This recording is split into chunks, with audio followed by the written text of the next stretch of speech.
Chapter 2, Anger Management. George. Case study. Anger management is one of the skills we can learn now in order to avoid repetitions of violence in our lives to come. The following case history is of a man I treated before I began progressing some of my patients. Had he been able to see what lay in the years ahead, his treatment might have gone more quickly. George Skulnick was doing his best to destroy himself.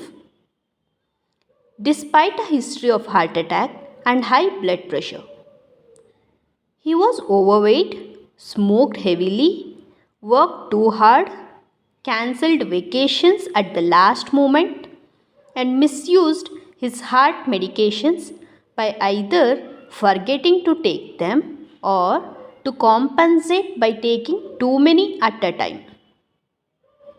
He had already suffered one serious heart attack and was primed for another. His cardiologist, Barbara Tracy, recommended that he see me for stress management. George is a tough case, Barbara had warned. Beware of the explosion. And now, here he was in my office with his wife, a woman in her mid 40s who looked at me with what I took to be pleading eyes. Betty will sit in the waiting room, George said, in case you need her. If you won't mind, I said gently, turning to her. Not at all. She gave me one last pleading look and then left the office, closing the door behind her. George was a squat, solid, powerful-looking man with a massive arms, too great a stomach, and surprisingly splendidly legs, and non-athletic Babe Ruth. His moon face was florid. Capillaries had burst around his nose, hinting at heavily drinking. I judged him to be nearly 60, though it turned out he was only 52. You are the reincarnation doctor? He said. A fact, not a question. I am. I don't believe in that crap. If he was trying to unnerve me, it didn't work. Many people don't.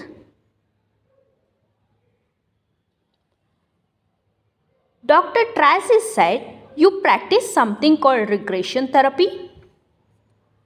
George said. I replied, yes, often it leads the patient back to past lives. Bullshit. He stopped himself and raised a hand.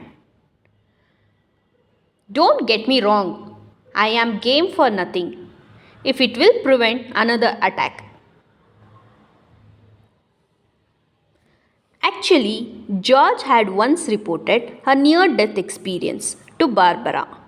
During his heart attack, he had felt himself rising out of his body towards a cloud of blue light. While he was floating, he became aware of a thought. Everything was going to be all right. This knowledge calmed him, and he wanted to tell his family about it. From his vantage point, he could see where his wife and 2 children were. They were extremely anxious, and he wanted to reassure them but couldn't. He glanced away for another view of his body, and when he looked back, he could see they weren't paying any attention to him. It was as if it was years after his death. This event persuaded him to come to me. Why don't we decide what to do after I find out more about you? I said.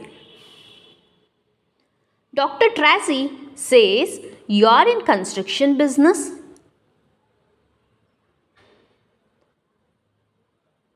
Skulnick contractors. We specialized in factories, warehouses, and office buildings. You must have seen our signs. They are all over Miami. He replied. I had indeed. It's lot of headaches, he continued. Constant pressure.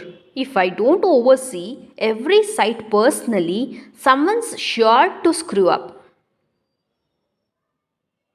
What happens if they do? His eyes flashed.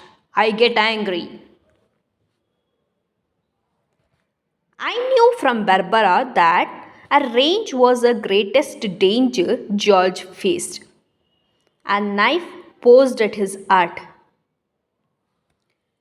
Tell me about the anger, I said. I lose control. I am a screamer. My face gets red and I feel my heart pumping and about to explode. His breath quickened even as he talked. I want to lash out, hit somebody, kill somebody. I get so mad. What about when you are with your wife, your family? It's just as bad, maybe worse. Sometimes I'll be furious at somebody in office, have few drinks on my way home, and come in looking for a fight. Dinner not ready? Pho! Haven't done your homework? Whap! He lowered his head to his palms. They're terrified of me. I don't really hit them, of course, but may come a time. There may come a time. I see. Maybe we can find out where the rage comes from. He raised his hand. My father, I suppose. He was a screamer and he drank too. That might explain it, I said. But maybe there is more. Something that happened in a past life? I shrugged. It's possible. And you think regression will help? He asked. I believe it's important for you. Yes, though I could help you through traditional physiotherapy, psychotherapy, and you might prefer that. The fact that you had a near death episode makes me think you will regress easily. And if it's unpleasant for you or painful or too intense, I'll know immediately and we will stop. He was silent for a moment. Then, you use hypnosis, right? Yes.